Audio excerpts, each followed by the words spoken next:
You've been taught to spot a killer. Watch the hands, look for rage, violence, blood. But the most terrifying ones, they don't scream. They smile. They cradle babies, pour tea, sign birthday cards, while burying bodies in the backyard. We mythologize male serial killers, Bundy, Dahmer, Gacy, but we ignore the women, the ones who poisoned with patience, killed with calculation, and disappeared into everyday life. This isn't a horror story. It's not fiction. It's what happens when you underestimate silence. These are 10 women more terrifying than any Hollywood villain because they didn't need masks or machetes, just motive. And no one never saw them coming. Janine Jones, the Angel of Death, in Scrubs, Texas, USA, 1970s to 80s. Jones was a pediatric nurse and the last person dozens of infants ever saw. She injected babies with drugs that made them stop breathing, then tried to revive them, playing the hero. Her motive? Job security. She believed creating emergencies would make her indispensable. Despite suspicions, she was protected by hospital bureaucracy, even given letters of recommendation. The true number of her victims may be over 60. Vera Renzi, the woman who poisoned 35 men, including her own son. Romania, 1920s. Jealousy, paranoia, control. Vera Renzi didn't just poison one husband, she poisoned two, plus her lovers and ultimately her own son when he discovered her secret. In the basement of her mansion were 35 coffins, lined up like twisted trophies. When arrested, she confessed with chilling calm. She simply didn't like the idea of being abandoned, so she made sure no one ever left. Dagmar Overby, the baby killer of Copenhagen, Denmark, 1910s to 1920s. Dagmar was a baby farmer, a woman paid to care for unwanted infants. But instead of protection, she offered death. She strangled or burned over 15 babies and hid the remains in stoves and walls. Her trial shocked Denmark, sparking reforms in childcare law. But for many, it was too late. She was executed in 1921. Leonardo Cianciulli, the soap-making serial killer. Italy, 1939 to 1940. A mother obsessed with her son's safety, Leonardo believed human sacrifice was necessary to protect him. So she murdered 3 women and turned their remains into soap and tea cakes. She even served the cakes to guests.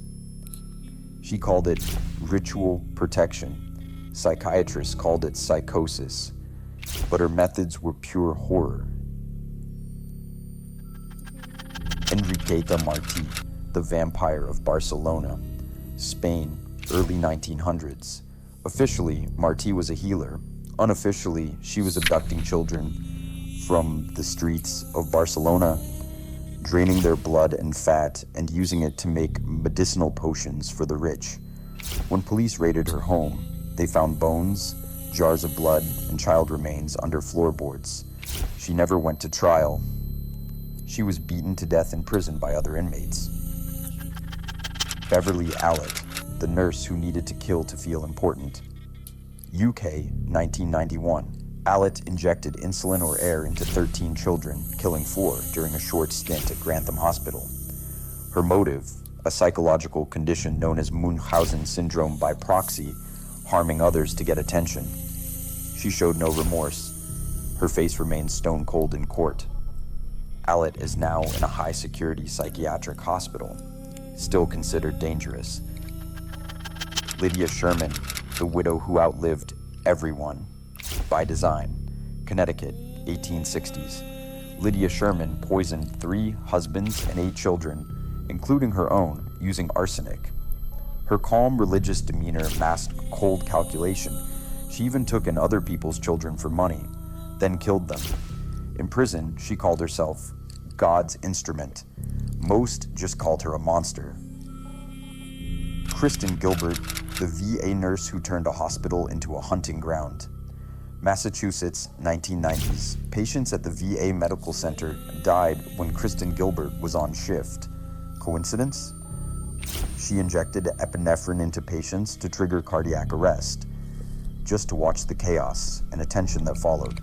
Her nickname, the Angel of Death. After her conviction, she was sentenced to life in prison without parole. Elizabeth Bathory, the Blood Countess, Hungary, 1500s. Arguably the most infamous female serial killer in history, Countess Bathory was accused of torturing and killing up to 600 young women in her castle. Servants testified to beatings, mutilation, and girls drained of blood, allegedly to preserve her youth. She was never tried.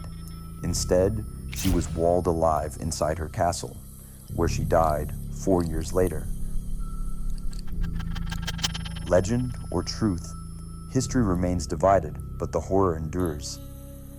We often think of serial killers as men, brutal, violent, obvious, but the women on this list remind us that evil isn't always loud. Sometimes it whispers, smiles, cooks dinner, tucks you in.